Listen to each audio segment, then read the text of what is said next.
Halo semua, kembali lagi dengan saya Paulina Debo, NIM 20120081 kelas A, jurusan Teknik Informatika Strata 1, semester 3. Di sini kita akan belajar tentang bekerja dengan Node.js.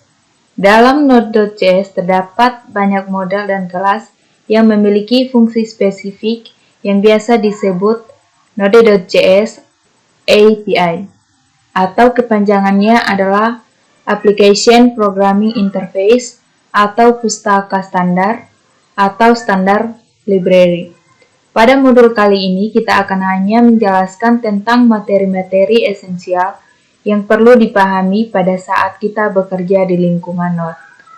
Dalam bab ini kita akan membahas tentang konsep dasar dalam Node.js dan penggunaan modul-modul maupun kelas-kelas penting yang telah disediakan di dalam Node.js. Kita mulai dari materi pokok yang pertama, yaitu konsep-konsep dasar Node.js.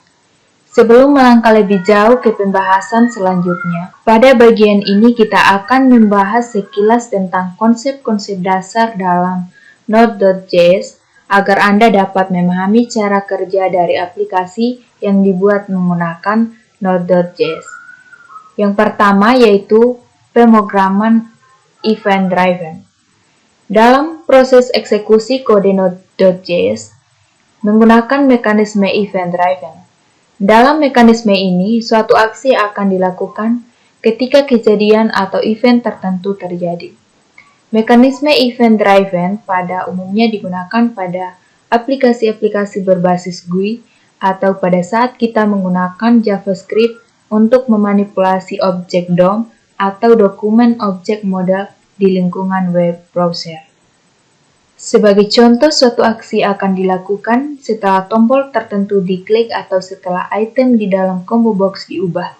Aksi biasanya ditulis dalam bentuk fungsi dan sering disebut sebagai event handler.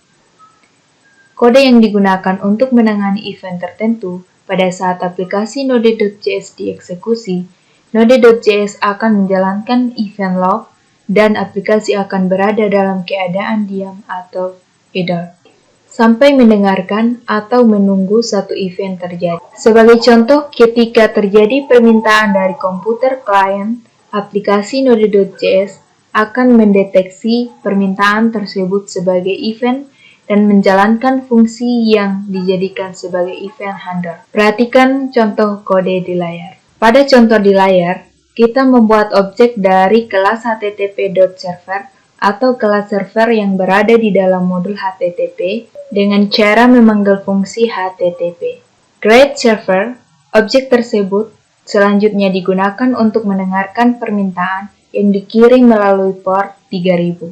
Setiap permintaan yang terjadi akan memicu event request yang kemudian akan ditangani oleh fungsi onRequest. Berikutnya kita akan mempelajari kelas event emitter.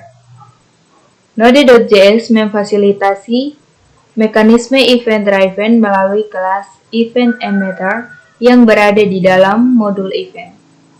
Sebagian besar kelas di dalam Node.js merupakan turunan dari kelas event emitter. Semua objek dari kelas event emitter dan kelas-kelas turunannya dapat memicu terjadinya event tertentu.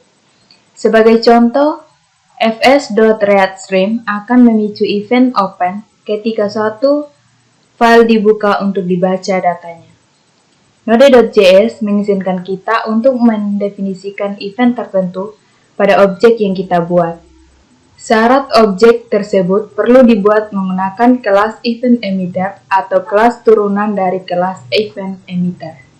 Perhatikan contoh program berikut ini. Di sini kita buat file baru dengan nama eventemitter.js. Kemudian di sini kita ketik var event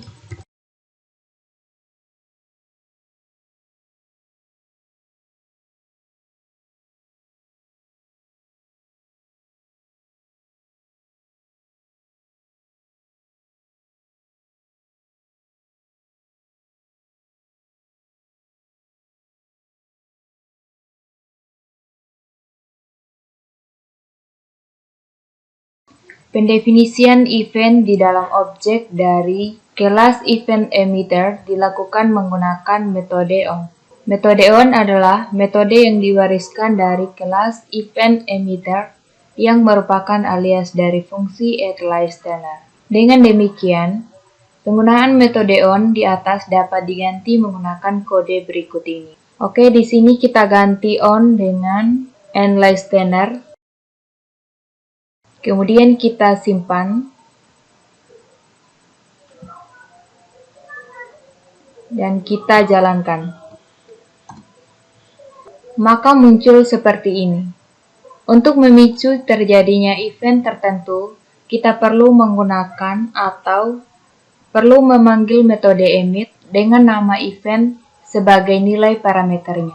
Sebagai contoh untuk memicu terjadinya event mulai, kita perlu menulis kode berikut ini. Jika Anda lebih memilih untuk membuat kelas baru, turunan dari kelas event emitter, maka kode di atas dapat ditulis sebagai berikut.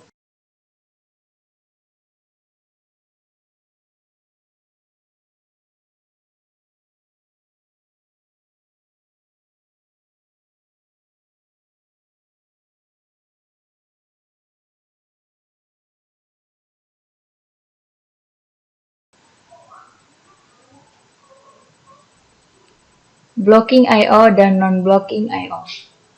Terdapat dua metode yang dapat digunakan untuk melakukan operasi input atau output di dalam Node.js, yaitu blocking input/output dan non-blocking input/output. Dalam metode blocking input/output, proses eksekusi kode akan dilakukan sesuai urutan atau sinkronos, sedangkan dalam metode non-blocking input/output, eksekusinya dilakukan tidak sesuai urutan atau asinkronos. Untuk mengetahui perbedaan antara kedua metode tersebut, perhatikan terlebih dahulu kode yang ditulis menggunakan metode blocking I/O berikut ini.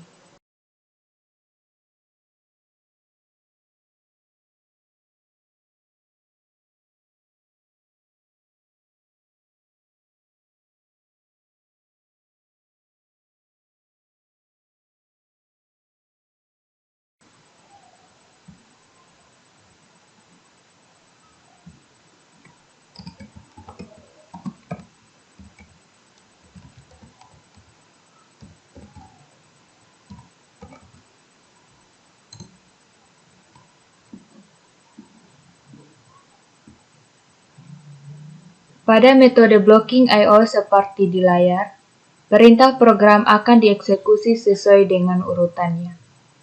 Artinya, berita kedua akan dieksekusi setelah selesai dikerjakan.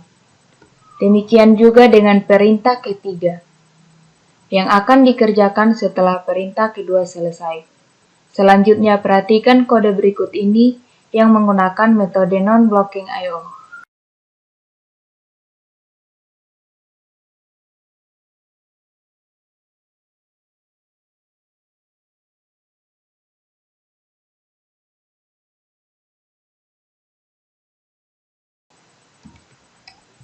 Kali ini, perintah program tidak dieksekusi berdasarkan urutan. Pada contoh di layar, kita menunda eksekusi perintah 2 selama 2 detik menggunakan fungsi setTimeout. Sambil menunggu waktu tunda selesai, Node.js akan mencoba untuk menjalankan perintah-perintah lain yang dapat dieksekusi terlebih dahulu. Dengan demikian, fungsi setTimeout merupakan fungsi yang akan dipanggil menggunakan metode non-blocking I/O. Sebagian besar pustaka standar yang berkaitan dengan I/O di dalam Node.js disediakan dalam dua versi, yaitu versi untuk blocking I/O dan versi untuk non-blocking I/O. Fungsi-fungsi yang menggunakan metode blocking I/O pada umumnya ditandai dengan akhiran syn, yang berarti sinkronos. Sebagai contoh untuk membaca isi file, kita dapat menggunakan metode blocking I/O dengan memanggil fungsi fs.readFileSync. Perhatikan contoh berikut ini.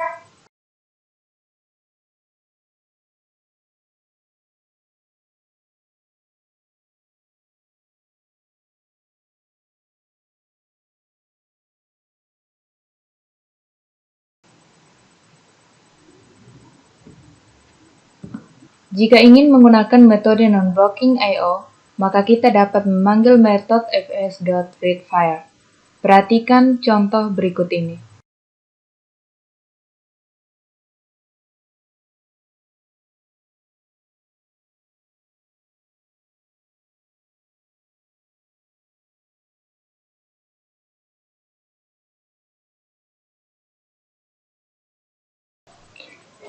Berikut kita akan mempelajari tentang fungsi callback. Dalam Node.js, event handler dapat diimplementasikan menggunakan fungsi callback, yaitu yang diperankan sebagai parameter dari fungsi lain. Perhatikan kembali potongan kode berikut ini.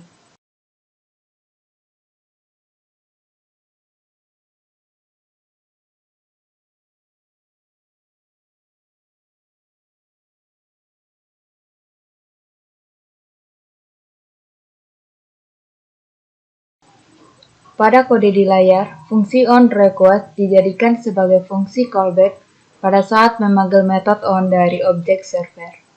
Sebagian besar fungsi callback yang digunakan di dalam Node.js adalah fungsi tanpa nama atau anonymous function. Dengan demikian, kode di layar ini dapat ditulis sebagai berikut.